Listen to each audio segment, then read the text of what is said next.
Hola hermanos y hermanas, nuevamente les entrego una cordial bienvenida a una clase más, a un programa más del canal Un Remanente Volverá, dando la bienvenida especialmente a todos aquellos que han podido suscribirse durante la última semana. Durante las últimas 2 semanas hay un video que subí acerca de Ven Sígueme especial Nefi Isaías, con Isaías, y fue bastante buena la recepción que tuvo por parte de ustedes, así que muchísimas gracias por los que se están suscribiendo. ¿Qué tenemos para esta semana? ¿Qué vamos a compartir? Bueno, en el Ven Sígueme tenemos los capítulos ya del 26 al 30 de Segundo Nefi.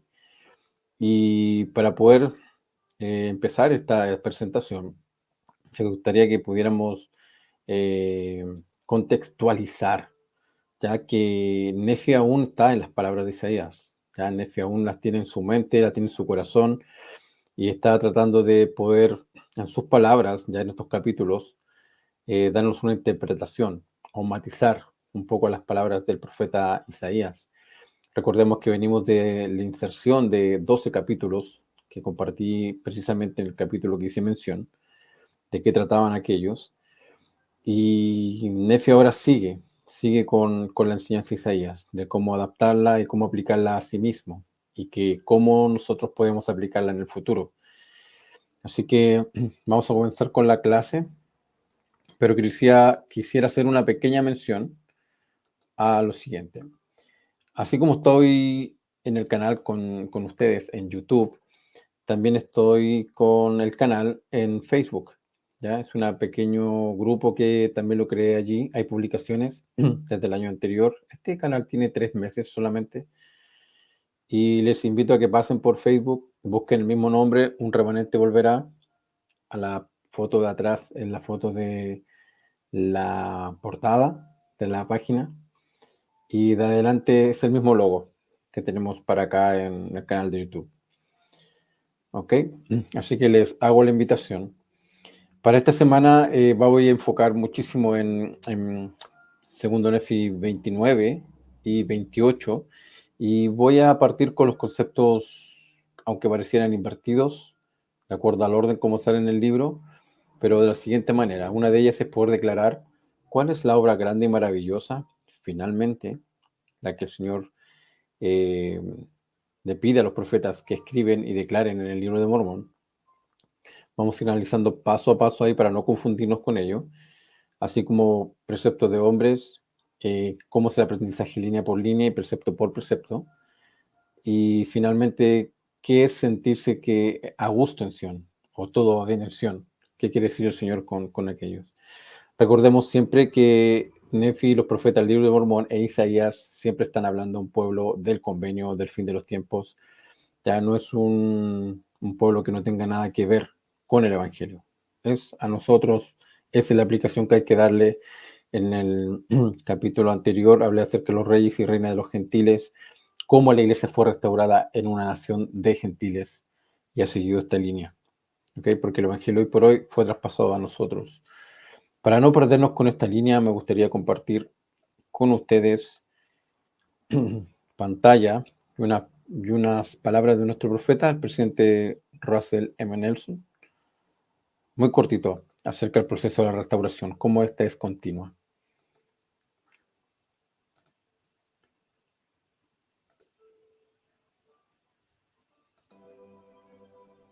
The Lord said, I will hasten my work in its time, and he makes good on his promises. If you think the church has been fully restored, you're just seeing the beginning. Wait till next year, and then the next year. Eat your vitamin pills, get your rest. It's going to be exciting.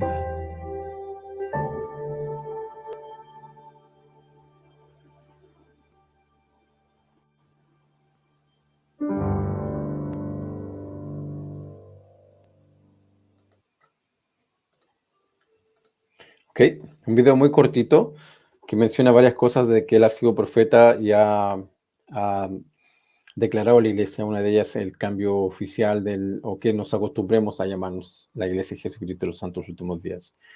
Bueno, él declara claramente que la restauración es continua. Hay otros videos también que pueden encontrar de Elder Bednar, también hablando algo muy parecido, y que creemos, como el artículo de Fero dice, ¿cierto? En todo lo que Dios ha revelado, revela y que revelará en el futuro. Entonces, me gustaría que pudiéramos pensar este capítulo que voy a compartir con ustedes con esa visión, la visión abierta, ya de que el Señor no tiene los cielos cerrados, ya, y que Él ocupa los medios, a veces los que menos esperamos, para poder levantar sobre y sacarla adelante. Entonces, vamos a seguir con la presentación.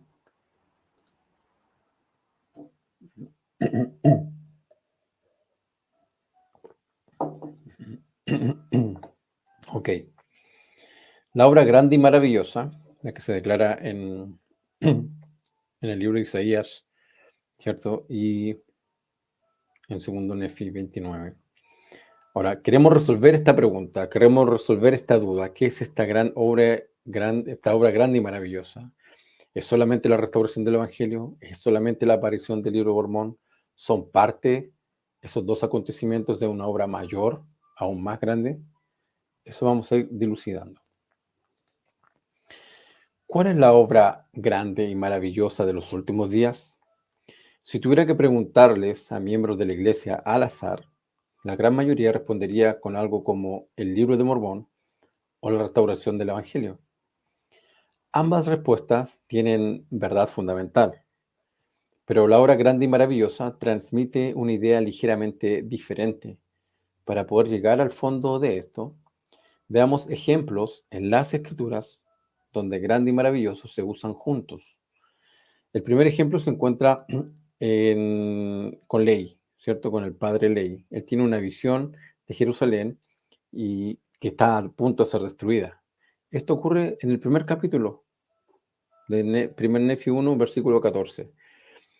Y acaeció que cuando mi padre hubo leído y visto muchas cosas grandes y maravillosas, prorrumpió en exclamaciones al Señor, tales como: «¡Cuán grandes y maravillosas son tus obras, oh Señor, Dios Todopoderoso! Tu trono se eleva en las alturas de los cielos, y tu poder y tu bondad y misericordia se extienden sobre todos los habitantes de la tierra. Y porque eres misericordioso, no dejarás perecer a los que acudan a ti». Entonces, aparecen estas palabras también en el primer libro de Nefi, capítulo 1, versículo 14. Porque leí vio muchas cosas grandes y maravillosas que ocurrirían aquí en el pueblo de Jerusalén cuando sería destruida. Nefi es el primero en revelarnos el secreto de que la obra grande y maravillosa del Señor ha ocurrido múltiples veces a lo largo de la historia. Segundo Nefi 1:10. Pero he aquí, cuando llegue el día en que degeneren en la incredulidad, después de haber recibido tan grandes bendiciones de la mano del Señor, teniendo el conocimiento de la creación de la tierra y de todos los hombres, conociendo las grandes y maravillosas obras del Señor desde la creación del mundo. Ahí está de nuevo. Las grandes y maravillosas obras del Señor, ¿desde cuándo? Desde la creación del mundo. El Señor las está haciendo constantemente. Sigue la Escritura. Habiéndoseles dado el poder para hacer todas las cosas por la fe, teniendo todos los mandamientos desde el principio, y habiendo sido conducidos por su infinita bondad a esta preciosa tierra de promisión. He aquí, digo que si llega el día en que rechacen al Santo de Israel, el verdadero Mesías, su Redentor y su Dios, he aquí, los juicios del que es justo descenderán sobre ellos. Pero hagamos hincapié en esa parte cuando él dice que desde la creación del mundo, ¿ya?, el Señor está efectuando estas obras grandes y maravillosas. Entonces, podemos solamente hasta esta parte ver cómo se aplica esta frase o estas palabras en un contexto mucho más amplio. Mucho más amplio. Es igual que las escrituras. Las escrituras son un gran tapiz enorme Hay muchos enlaces de palabras que nos van a conectar con las demás. Y la intersección de las escrituras, ¿ya? Donde pasan todas, tiene que ver con el libro de Isaías. Sigamos con más ejemplos. Durante su ministerio al pueblo de Amonía, Alma escribió lo siguiente. Imagínense el tiempo que ha pasado de que Leí ocupó esas palabras, de que Nefi también lo hizo, hasta Alma. Ha pasado muchísimo tiempo. Y dijeron, ¿quién es Dios que no envía a este pueblo más autoridad que la de un hombre para declararle la verdad de cosas tan grandes y maravillosas? Alma 9:6. Tenemos otro ejemplo.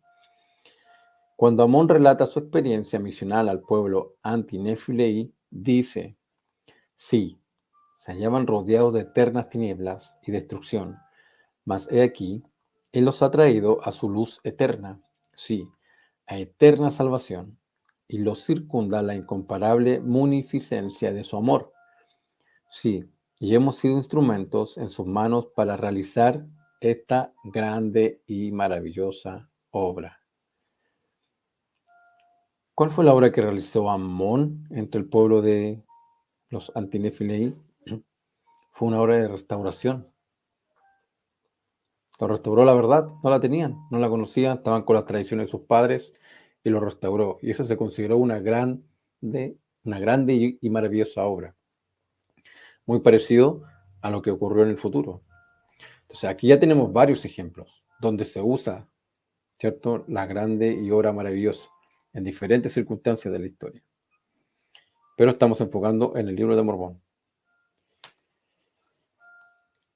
Nuevamente, muy cerca de la venida del Señor aquí a las Américas, la destrucción que sobrevino a la tierra de los nefitas se describió como grande y maravillosa. Tercer Nefi 11:1 dice, y aconteció que se hallaba reunida una gran multitud del pueblo de Nefi en los alrededores del templo que se encontraba en la tierra de abundancia. Y estaban maravillándose y asombrándose entre sí y mostrándose los unos a los otros el grande y maravilloso cambio que se había verificado. O podrían haber dicho la obra grande y maravillosa que se verificó. Pero ahí está de nuevo.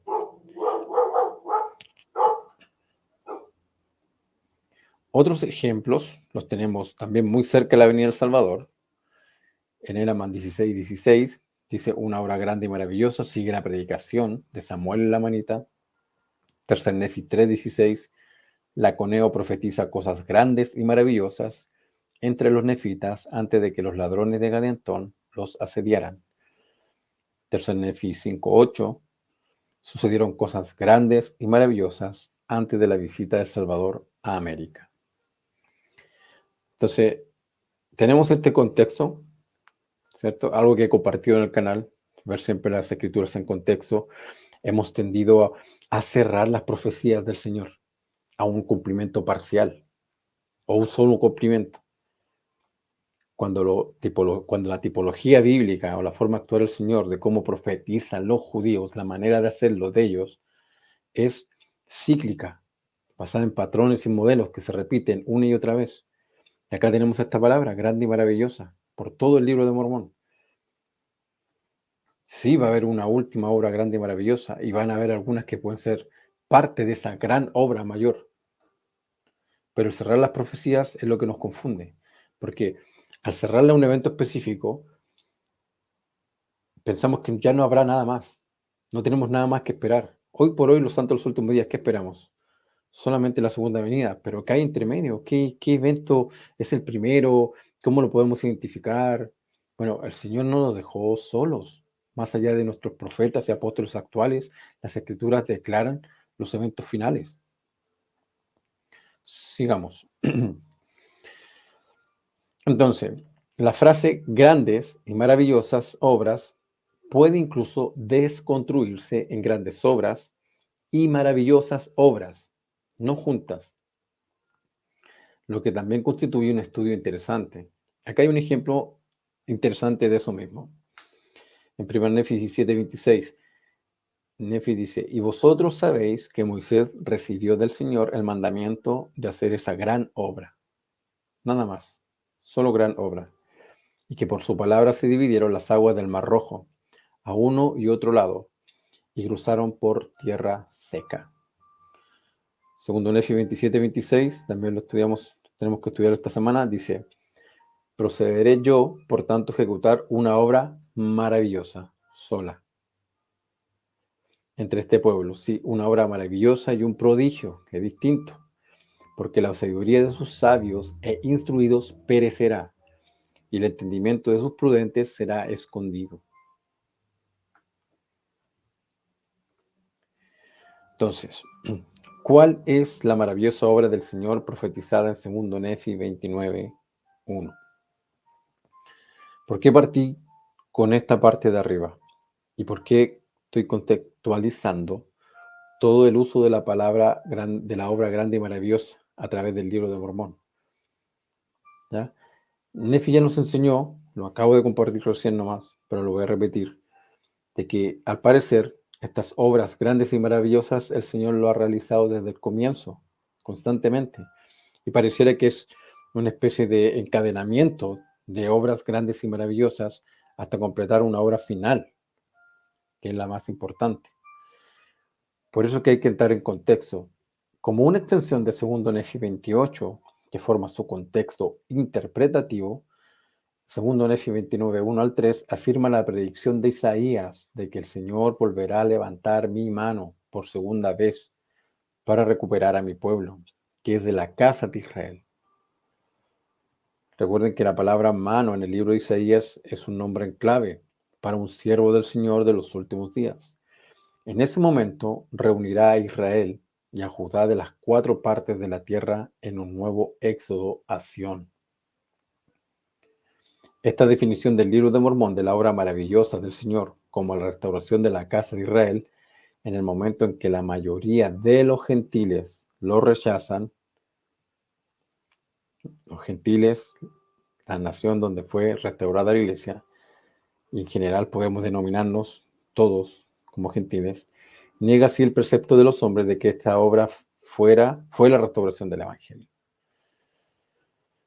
Sigamos aclarando puntos para no dejar nada en el aire, en el vacío. Entonces, la restauración es un componente de la gran y maravillosa obra, pero no es la gran y maravillosa obra en sí misma.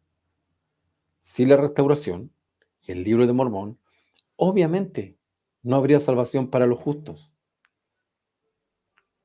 Pero recuerden que en 1 Nefi 13:34, el Señor, cuando habla de los gentiles y aparece este grupo de gentiles que estaban en el cautiverio y llegan aquí, dice que a ellos les entregaría mucho de su evangelio, o gran parte de nuestras traducciones dice que le entregará gran parte del evangelio a ese grupo. Bueno, y es allí donde se establece la iglesia, se restaura entre los gentiles. ¿Okay? Pero es importante la obra de restauración del libro de Mormón. Obviamente, el libro de Mormón es la piedra angular de nuestra religión.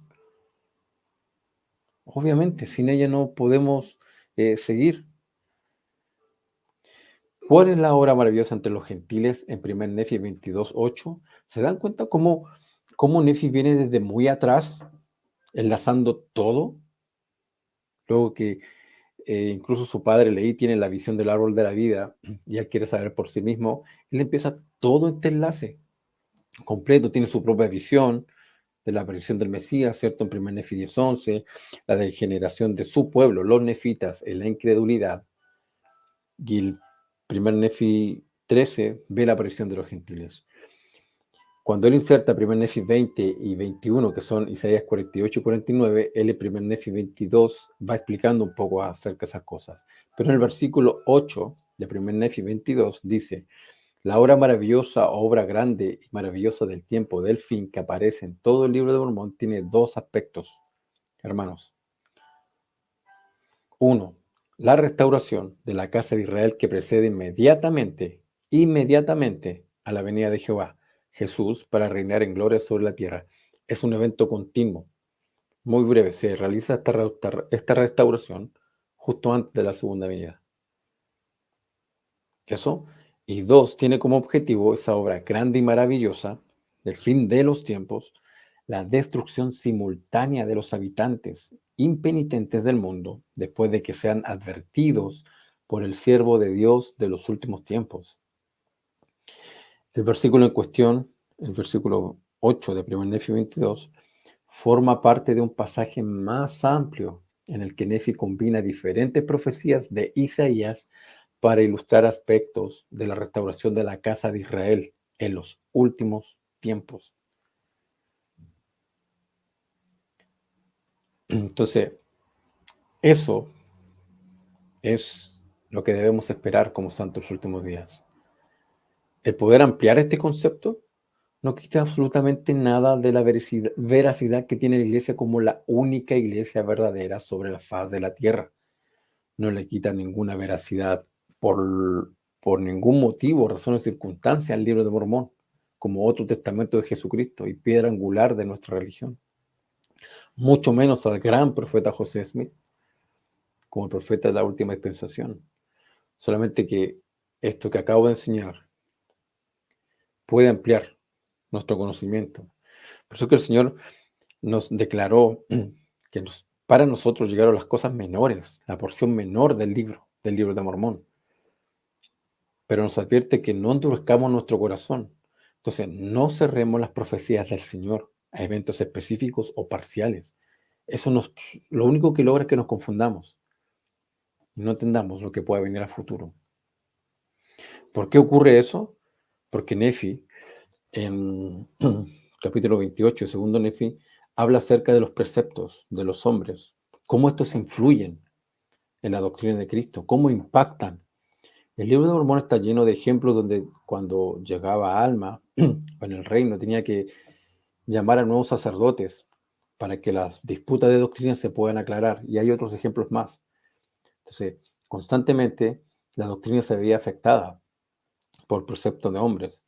Recordemos también la orden de los neores, de Neor. Les encantaba palabras lisonjeras, lo más fácil del evangelio, pero las que eran directas no les gustaban, no las percibían y no las reconocían. Entonces, segundo Nefi 28, 14, pasando a la segunda parte del tema. Espero que haya quedado claro el primero, hermanos. De verdad, vayan, investiguen. Si tienen dudas, les dejé las escrituras, pero no hay nada más importante que hacer el ejemplo del profeta José Smith, de meditar, ir a Santiago 1.5 y pregunten al Señor. Pregunten con fe acerca de las cosas que les pueden ampliar el conocimiento. Segundo Nefi 28, como dije, él también hace advertencias acerca de los preceptos de los hombres. Dice, llevan erguida la cerviz y enhiesta la cabeza. Sí, y por motivo del orgullo, de la iniquidad, de abominaciones y fornicaciones, todos se han extraviado, salvo unos pocos que son los humildes discípulos de Cristo. Sin embargo, son guiados de tal manera que a menudo yerran, porque son enseñados, por los preceptos de los hombres. En otras palabras, al depender de los académicos, los sabios y los eruditos para obtener respuestas, predican doctrinas falsas y pervierten el camino recto del Señor. Eso sale a continuación en el próximo versículo. Entonces, vemos que antes de llegar al capítulo 29, segundo Nefi en el 28 contextualiza todo este tipo de enseñanzas de las cuales hay que tener cuidado. Y hemos llevado todo esto a un mundo exterior. Ojo, si Nefi ya identificó a quiénes son los que a ellos les interesaba en el libro de Mormón. Y uno de ellos son los gentiles con el convenio. ¿Los sin convenios para qué? Si es normal que un pueblo que no tenga la verdad se esté extraviado. Está hablando que al grupo que recibió estas cosas, que se extraviará ya por estos preceptos de hombres. Lo vuelve a advertir, versículo 26. Sí, hay de aquel que escucha los preceptos de los hombres y niega el poder de Dios y el don del Espíritu Santo. ¿Quiénes tienen el don del Espíritu Santo? ¿Quién es? Alguien que se ha bautizado y se le ha impuesto las manos. A ellos está hablando. Ahí lo está diciendo el mismo versículo. Y niega el poder de Dios y el don del Espíritu Santo. El don se le entrega solamente a una persona que ha hecho convenios. Y es a ello a quien dice, hay un ay decretado por él. Creo que en el segundo Nefi 28 son 7 ay que él declara para los gentiles con el convenio. Cuando el curso de acción de las personas se basa en principios defectuosos, sabotean su propia capacidad para cumplir la voluntad de Dios. El Espíritu Santo no puede testificar de la verdad de un precepto de hombres y empoderar a nadie. Una secuencia de rechazos crecientes de la verdad de Dios por parte de su pueblo en Sión traza su regresión espiritual cuando finalmente niegan a Cristo. Desde el primer momento en que rechazan una verdad, cuando la oyen, porque un precepto de los hombres que aceptan la contradice, gradualmente se condicionan a rechazar las verdades mayores que Dios revela, incluso los nuevos registros que surgirán. Nos faltan las planchas de Nefi, las mayores, solamente tenemos un compendio hecho por Mormón. Nos faltan las palabras del hermano Jared, que dice que esas palabras se escucharían desde los techos. Nos falta la historia de Leí también. Y más registros. O sea, el Señor tiene otros pueblos, otros lugares que ha mandado a escribir, que nosotros no conocemos. Entonces, si esta porción menor que hemos recibido del libro de Mormón no la atesoramos, no la escudriñamos, no pedimos que sean claras ante nosotros, no estudiamos Isaías y pedimos que el Señor nos ayude. Recuerden que es un mandamiento, pero el Señor le dijo a Nefi, en 1 Nefi 3:7, que no da mandamiento a los hijos de los hombres sin prepararles la vía para que cumplan con lo que les ha mandado. Entonces, el mandamiento Él lo entregó, ya ha preparado la vida, pero hay que buscar para hallar, pedir para recibir.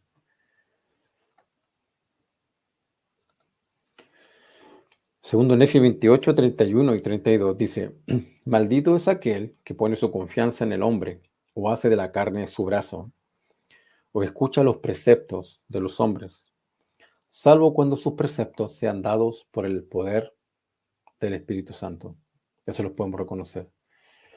Ay de los gentiles, ahí están de nuevo los gentiles. Solo en segundo Nefi 28, versículo 31 y 32. Vuelvo a repetir, Nefi no ha salido de su visión de Isaías. Acaba de compartir los 12 capítulos seguidos del libro de Isaías. Sigue en la vuelta con él. Ay de los gentiles, dice el Señor, Dios de los ejércitos, porque no obstante que les extenderé mi brazo, nombre en clave para el siervo de los últimos días, les extenderé mi brazo de día en día, me negarán.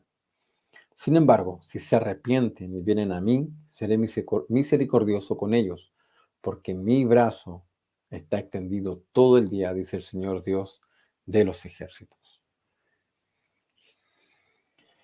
Entonces, es interesante y genial, hermoso poder comprender las escrituras un poquito más allá.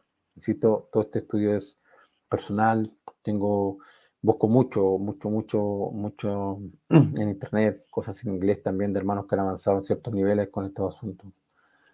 Y trato de llevarlos acá al canal, al canal en español, que de repente estamos más limitados por el idioma con respecto a este tipo de enseñanzas o cosas que se pueden entender de mejor manera.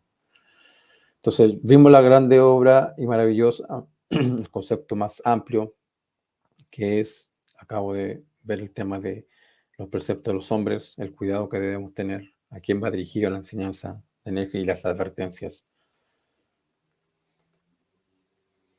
Ahora, ¿qué pasa con el concepto de estudiar línea por línea? Es algo que se nos enseña, lo escuchamos normalmente, ¿no? Que el Señor va a dar un poco aquí, un poco allí, y eso es importante, pero vamos a ver quién fue el primero que acuñó esta enseñanza, y que fue Isaías. Pero vamos a las Escrituras. Segundo Nefi 28:30 dice, pues he aquí, así dice el Señor Dios, daré a los hijos de los hombres línea por línea, precepto por precepto, un poco aquí y un poco allí. Y benditos son aquellos que escuchan mis preceptos y prestan atención a mis consejos, mis preceptos, los enviados por el Espíritu Santo, y que prestan atención. ¿Por qué? Aprenderán sabiduría pues a quien reciba le daré más, y a los que digan tenemos bastante, les será quitado aún lo que tuvieren. En lugar de recibir una porción mayor de la palabra de Jehová, mediante revelación divina, el pueblo de Efraín, los que tienen la primogenitura de Efraín, a saber los gentiles, donde la iglesia fue restaurada, nosotros, permanece refugiado en su versión menor, ya que eso es todo lo que conocen. El resultado final es su ruina. Santificad a Jehová de los ejércitos, haciendo de él vuestro temor. Ampliemos el concepto. Como Isaías es el primer profeta que aborda el principio de aprendizaje línea por línea, sus palabras son clave para comprender de qué se trata. En una profecía del fin de los tiempos, dirigida a los borrachos de Efraín, denuncia su incapacidad para avanzar más allá de la etapa infantil de aprendizaje y su resultante incapacidad para recibir la revelación divina. ¿A quién dará instrucción? ¿A quién iluminará con revelación? ¿Los destetados de la leche? ¿Los recién sacados del pecho? Porque no es más que línea tras línea, precepto tras precepto, un poco aquí y un poco allí. Pablo se hace eco de esa idea cuando pide a los santos que pasen de la leche del Evangelio a la carne. Entonces Isaías declara este principio, pero que hemos abusado de ese principio, que no salimos de allí. Cuando consideramos los principios del Evangelio como la plenitud del Evangelio, los primeros principios básicos los consideramos como la plenitud del Evangelio, es donde entramos en esta dinámica de no salir de esta primera parte. En línea por línea, precepto por precepto, un poco allí, un poco aquí, es el inicio, hermanos. Debemos pasar luego a la revelación personal. ¿Ok? Esta revelación personal no es estar todo el día escuchando la voz del Espíritu, la voz apacible para todo. Acabo de ver recientemente una capacitación que estaba el Bednar con el sistema educativo, con unos hermanos en Estados Unidos. Y hablaba acerca de cómo esta sensación de presionarnos, en qué momento, qué gran cambio debo hacer para recibir la inspiración del Espíritu. Pero él le da el contexto muy hermoso que me gustó, que si estamos haciendo un máximo esfuerzo real y sincero por conocer la verdad, por ayudar a otros, ¿ya? Y cumplir el ejemplo salvador de servir a los demás constantemente, es muy probable que ya estemos en la revelación en sí misma. Y ante cualquier cosa, decía el Led Bednar, ¿ok? Van a llegar estas impresiones en el momento justo, en la porción y la medida precisa. Y eso es cuando quizás ya hemos avanzado también en el precepto, en el línea a línea, precepto a precepto. Ahora, ¿por qué el libro de Isaías es tan complicado? Porque en línea a línea y precepto a precepto parece que es un nivel primario, donde debemos comenzar para aprender a escudriñar las escrituras. Ahora, ¿por qué Isaías es tan difícil? Aparte que fue una deliberación, fue deliberadamente que él lo escribió de esa manera, ¿ok? Porque había que buscar, había que ir más allá. ¿Por qué Isaías es tan difícil? ¿Por qué Apocalipsis también nos cuesta los simbolismos? Daniel mismo, su visión apocalíptica. Porque da la impresión de que esos libros no tienen el primer nivel. Están un nivel, escalón más arriba, un par más. Entonces debiéramos haber ya experimentado esta fase de primer paso de línea a línea, precepto a precepto, para subir a la revelación personal. Lo dice Pablo, lo ratifica, ¿cierto? Lo dije recién, le pide a los santos que pasen de la leche del Evangelio a la carne. Cuando esto ocurre y no hemos dimensionado bien toda la doctrina y no hemos endurecido nuestro corazón, nos empezamos a sentir, perdón, y hemos endurecido, eso es el concepto correcto, y hemos perdido un poco la visión, nos pensamos a sentir a gusto en Sion. Al buscar el contexto de hay, otro hay, en el capítulo 28, del que está tranquilo en Sion, la primera de las 7 maldiciones del pacto sobre el pueblo de Dios de los últimos tiempos, encontramos que han sido adormecidos en carnalidad, seguridad en la que asumen que todo está bien en Sion. Sí, Sion prospera, ya que el diablo engaña sus almas y las conduce cuidadosamente al infierno. lo que nos dice Nefi. Las prósperas circunstancias del pueblo de Dios de los últimos tiempos en Sión los han cegado a los tiempos cambiantes, tomándolos desprevenidos de las calamidades venideras que ahora están destinadas a seguir en rápida sucesión. ¿Por qué decir todo está bien se considera malo en 2 Nefi 28-25?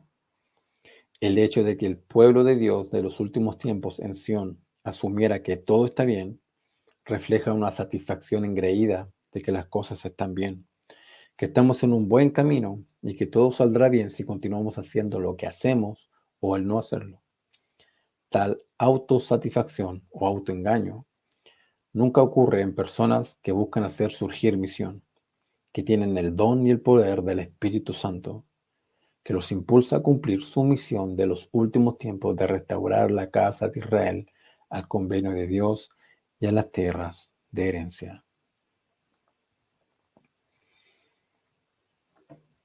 La obra grande y maravillosa, el contexto más amplio, hemos visto cómo se ha utilizado esa palabra en otras épocas, en todo el libro de Mormón. Hemos visto los preceptos de hombres, cómo afectan e impactan la doctrina de Cristo y nos pueden confundir. Hemos visto cómo línea por línea y precepto a precepto es el inicio, hay que empezar por allí, pero es el inicio hasta llegar a la revelación personal. Y cómo el no avanzar en estas etapas que les mencioné nos hace sentirnos a gusto en lo que estamos. Para finalizar, dos últimas frases con contexto a la clase de esta semana del Ven Sígueme, los capítulos 28 y 29. El hecho de que Pedro describa el tiempo anterior a la segunda venida de Jesús como la restitución de todas las cosas que Dios ha hablado por boca de todos sus santos profetas desde el principio, nos dice que esto no ha sucedido todavía. En relación con esto, las Escrituras definen la restauración del Evangelio de Jesucristo a través del profeta José Smith como su principio o fundamento. Es por eso que los eventos asociados con la restitución de todas las cosas se llaman el tiempo de la restauración, un tiempo aún futuro en el que Dios levanta a dos profetas para profetizar a los judíos después de que hayan sido reunidos y hayan edificado la ciudad de Jerusalén en la tierra de sus padres. Además de muchos otros eventos del fin de los tiempos, ya que es una restauración de todas las cosas. Y vimos el video del presidente Nelson. Está recién comenzando, decía él, llevamos 200 años de iglesia y su frase dice, está recién comenzando y vendrán muchas cosas más, tomen sus vitaminas, dice. Isaías y los profetas del libro de Mormón identifican este escenario como la restauración de la casa de Israel, los judíos, las 10 tribus y los descendientes de Leí. Escenario que también definen como la obra grande y maravillosa de Dios y el cumplimiento de sus convenios con la casa de Israel. Estas cosas ocurren en el momento en que el Evangelio pasa de los gentiles efraínitas a la casa de Israel. En el centro de la restauración de todas las cosas está el siervo de Dios de los últimos tiempos, quien cumple el papel de Elías o precursor de la segunda venida de Jesús. Como dice Jesús, a la verdad Elías vendrá primero y restaurará todas las cosas. Aunque Juan y José Smith también cumplen funciones restauradoras, sus ministerios mortales no son los del fin de los tiempos y no han estado ocultos, como el Señor dice en Isaías 49:2, 1 Nefi 21:2, que tiene oculto, ¿cierto? Como flecha, como saeta en Sol-Java. Esta es la clase de hoy, hermanos y hermanas. Espero que haya sido claro. No dejan de ser mi interpretación, que me ha ayudado muchísimo a mí para poder entender las etapas del fin de los tiempos, entender mejor el libro de Mormón. Descifrar Isaías es clave para el libro de Mormón. Lo dije en programas anteriores, el libro de Mormón gira alrededor de Isaías y de su visión del fin de los tiempos. Este ha sido el programa para hoy. Muchísimas gracias por su atención. Sigan compartiendo, vayan a Facebook busquen el canal ahí. Publico no mucho, pero si logran ir más personas, dedicaré el tiempo necesario para poder subir publicaciones de este tipo y poder interactuar con ustedes. Así que no queda más que despedirme. Muchísimas gracias a todos los que apoyan el canal. Dejen sus comentarios, sus preguntas o dudas que puedan tener, que podamos resolver a través de las escrituras. En las escrituras está todo, hermanos. Esperamos que las podamos interpretar de la mejor manera. Así que un gran abrazo para ustedes y nos estamos viendo la próxima semana.